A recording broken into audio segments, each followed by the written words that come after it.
Assalomu alaykum. Keyingi manzilimiz Xiva shahridagi Ichanqal'ani sharqiy darvozasi hisoblangan Polvon darvoza deyiladi. Yana bitta nomi sharqiy darvozasi.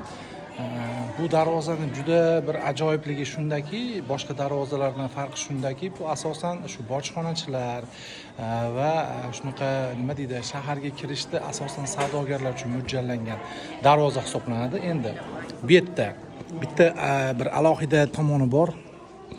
Ya'ni u tomonda turgan eshik, mana bu tomonda turgan eshik ko'rinyaptimi? Taxminan bu eshik bilan bu eshikning orasi bir 30 metrni tashkil qiladi. Ya'ni ikkita kirish eshigi, ikkala tomondagi uzunlik orada 30 metrni tashkil qiladi va bu yerdagi mana ikkala tomondagi turli xil do'konlar yoki magazinlar, bular nima desam, maxsus zona.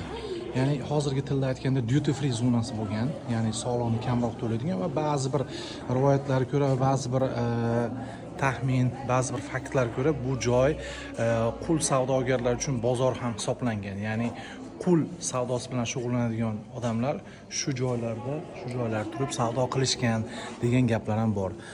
Polvon darvoza deb atalishi nomi Polvon To'ra degan odam bilan bog'liq. Shu 19-asrda shu odam nomi bilan atalgan. Lekin asli sharqiy darvoza va hozir ham bu yerda savdogarlar bor va o'zlarini tirikchiligini qilishyapti bu yerda.